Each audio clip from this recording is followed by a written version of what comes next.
Masking and auditory filters. I will talk about masking and auditory filters, a little bit about forward, backward, and simultaneous masking, especially last thing, mask thresholds on narrowband versus broadband noise. Basilar membrane also, auditory filters, excitation patterns, little bit about critical bands, and the ERB also. That's it.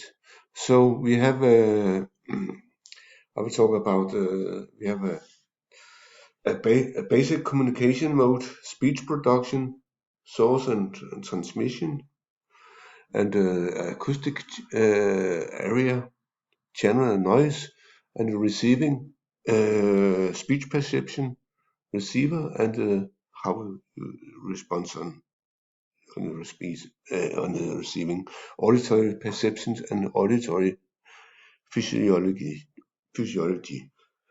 But here I will talk about the concept of masking. You would say it's a channel case. Simultaneous masking, forward and backward masking, auditory filters, and so on. We have the outer ear with the pinna and the channel and the eardrums, and we have this acoustical system. We have a mechanical system with the middle ear with ossicles and some tubes, and then we have an inner ear with the cochlea. It's mechanical, this system, and then we have the electrical neural systems with the auditory nerves. Yeah, at the eardrums and the ossicles, the sound is transduced to liquid movements in the basilar membrane, and then the movements of the basilar membrane is transmitted to some nerves or neurons in the auditory nerves and the brain here. What is it makes the sound, get some sounds out of it. You can say complicated. We have a hearing threshold. We have a normal. We have some hearing threshold. That is the minimum level in dBs where you are able to hear, and it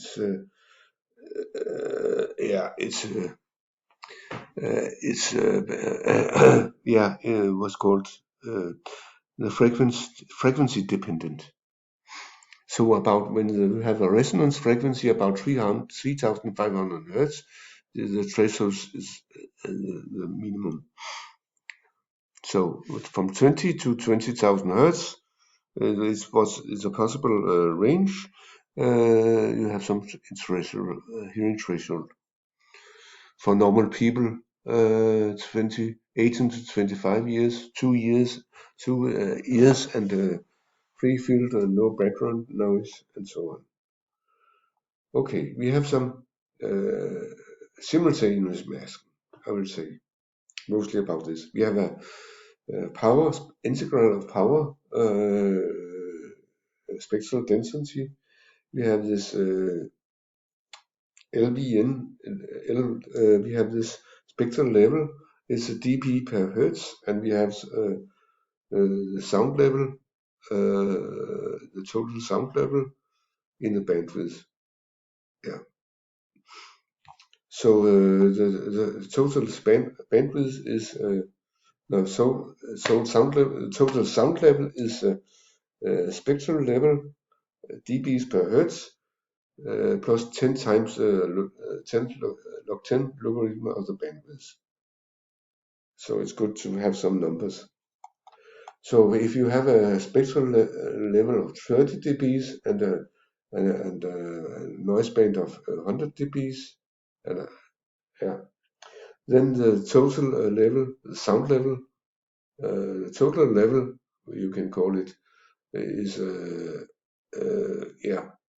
30 plus 10 times logarithm to 100 is give 50 dBs SPM. Sometimes it's For me, it's good to have some small concepts to put on input in this library. You also, yeah, you can have some tones in the Broadway noise. You have some Broadway noise and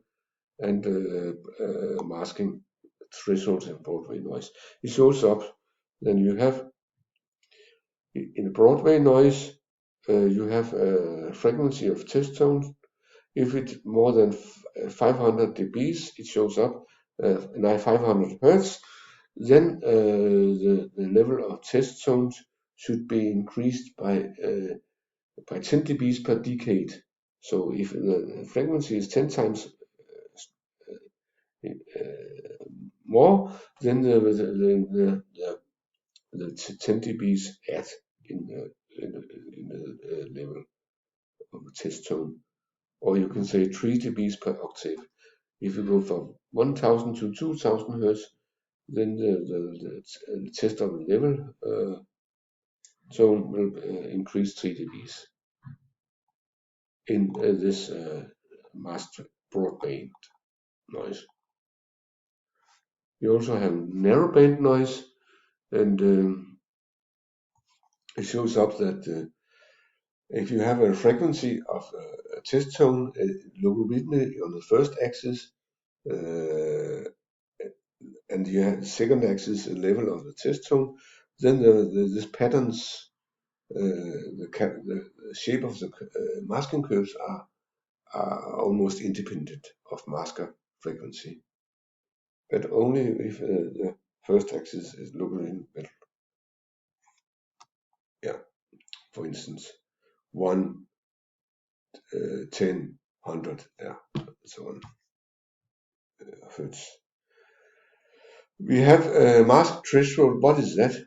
If you have a narrow band, so it shows off if you have a masking tone with a certain frequency, and you have if the signal is the same frequency as the mask frequency, the signal frequency has to be at a maximum. If the signal frequency is deviating from the masked frequency, then the signal has to be less to overwin the masking. But it also turns out that if because of some excitation patterns and auditory filter explanations, that if the masking level is increasing, then the so-called upward spread of masking will also increase. So if you go from 60 dBs masking to 80 dBs masking, the masking curves will change a little bit on the high frequency side. On the high frequency side, yeah. So it's like this, yeah. We also have non-simultaneous forward masking, where you have masking before the signal and backward masking. We have masking after the signal. Shows up that if you have forward masking, if the time gap between the masking end of masking and the signal is increasing, then the signal of course has to be less. If the signal is just very short after the masking, you need a big signal. And this backward noise, where you have a signal before masking, you also then the signal level of the signal also depends on the gap. So if you have some puzzles, if you have some you have a simultaneous masking here, and the backward masking, there's a gap where it makes sense, where the masking is have an impact about 20 milliseconds, and for forward masking where the signal is after the masking, then there is a 200 millisecond impact, up to 200 milliseconds. Yeah, partial masking is if one sound does not mask another sound completely. Talk about partial masking. Filters, auditory filters. How do they look like? Yes, we have, as before, a frequency of the test tone, the first axis. If it's logarithmic built up, then the masking curves are a little bit independent of the masking frequency. Okay, we have some auditory filters. You have a sound coming into the eardrums, and the ossicles are working, and some liquid in the cochlea are working, and then the basilar membrane are oscillating. Near the base, it's the high frequency are located, and near the apex, the low frequency are located. Fairly simple formulated. You can, in engineering sense, you can have some auditory filters built up. You can say a sound. Maybe normally it's not a clear, just a pure tone, but a sound with many frequencies. It's built up. You can build it up of auditory filters with a center frequency, and they also have a spread. The more higher frequency, center frequency of the auditory filters, the more broad are the auditory filters. We have a bandpass filter. It could be normally a noise with a center frequency F0 and bandwidth. Normally we have often we have a 3 just 3 dBs below the maximum of the at the center frequency. We have find some bandwidth. And we can have a quality factor is the center frequency divided by the bandwidth. Yeah. So IPS and it shows up. It's called a result of Fletcher. That if you have for instance, a 2 kilohertz tone, as I remember, if you have a specific tone frequency, then the masking noise band will increase. Masking noise band will increase up to about 400 hertz. If it is increasing up to 400 hertz, the signal threshold is also increasing. But after 400 hertz, it will be on almost constant, this signal threshold. Yeah.